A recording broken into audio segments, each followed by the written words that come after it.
Sipat bank of Baroda द्वारा वित्तीय समावेशन हेतु सैचुरेशन कैंप का आयोजन सीपत के सामुदायिक भवन में किया गया। बैंक ऑफ बड़ौदा ने सीपत में वित्तीय समावेशन को सशक्त बनाने और समाज के प्रत्येक वर्ग को बैंकिंग सेवाओं से जोड़ने के उद्देश्य से सैचुरेशन कैंप का आयोजन किया, जिसमें भारतीय रिजर्व बैंक की क्षेत्रीय निदेशक Shrimati René Ajit, bank of Baroda Raipur zone के जोनल हेड दिवाकर प्रसाद सिंह, बिलासपुर क्षेत्र के क्षेत्रीय प्रबंधक प्रवीण कुमार, उप क्षेत्रीय प्रबंधक सुबोध कुमार लाल, भारतीय स्टेट बैंक के क्षेत्रीय प्रबंधक अविनाश सोनी, मनीषा योगेश वंशकार, सीपत सरपंच तथा छत्तीसगढ़ ग्रामीण बैंक के क्षेत्रीय प्रबंधक सुरेश कुमार राजपूत विशेष रूप से उपस्थित रहे। इस अवसर पर उपस्थित नागरिकों को मनी म्यूल गतिविधियों से बचाव, ग्राहकों हेतु अनिवार्य KYC प्रक्रिया, प्रधानमंत्री सुरक्षा बीमा योजना PMSBY, जिसमें मात्र 20 वार्षिक रुपए प्रति प्रीमियम पर 2 लाख तक दुर्घटना बीमा उपलब्ध है, प्रधानमंत्री जीवन ज्योति बीमा योजना PMJJBY, जिसमें मात्र 436 वार्षिक प्रीमियम पर 2 लाख तक का जीवन बीमा उपलब्ध है, के बारे में विस्तृत जानकारी दी गई। साथ ही जन धन खाते, आधार आधारित बैंकिंग सेवाएं, अटल पेंशन योजना, डिजिटल भुगतान सुविधाएं, नकद रहित लेन देन और साइबर सुरक्षा से संबंधित मार्गदर्शन भी प्रदान किया गया। शिविर में बड़ी संख्या में ग्रामीण और शहरी क्षेत्रों के लोगों ने भाग लेकर खाता खोलने, बीमा योजनाओं से जुड़ने एवं डिजिटल बैंकिंग सेवाओं का लाभ उठाया।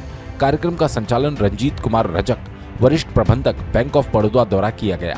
असुविधा होगी तो उस असुविधा से बचाने के लिए ये कार्यक्रम आज के इस युग में साक्षरता होने के बाद, शिक्षित होने के बाद भी लोग ठगे जा रहे हैं। क्या इस पर बैंक कोई ऐसी खड़ी कार्रवाई या कोई दिशा निर्देश या कोई नियम ऐसे लागू करता है जिससे लोगों के खाता में पैसा जल्द से जल्द आ जाए, वो भटकते रहते हैं कहीं न कहीं?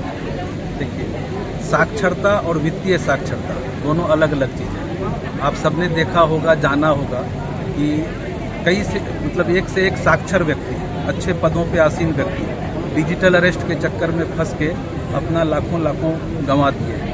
तो ये दोनों अलग अलग चीज़ें हैं, साक्षरता और वित्तीय साक्षरता। तो वित्तीय साक्षरता की ज़रूरत न केवल समाज के जो सामान्य वर्ग के नागरिक हैं, बल्कि हर लेवल के व्यक्ति को वित्तीय साक्षरता की आवश्यकता है। क्योंकि वित्तीय साक्षरता नहीं होगी तो आप किसी को OTP बता देंगे, आप किसी झांसे में आ जाएंगे। डिजिटल अरेस्ट तो आज के डेट में आपने देखा हुआ है कि कई लोगों ने अपना गंवाया हुआ है। जहाँ तक कार्रवाई करने की बात है तो बैंक जो जागरूकता ला सकता है कि भाई आप OTP ना दो, कोई सी लिंक पे क्रिएट ना करो, वो बैंक भी कर रहे हैं, भारतीय रिजर्व बैंक भी कर रहे हैं, सरकार भी कर रही है उसके बारे में। लेकिन जहाँ कहीं कुछ हो जाता है उसके बाद बैंक का एक स्टैंडर्ड ऑपरेटिंग प्रोसीजर है, उसके तहत कार्रवाई होती है।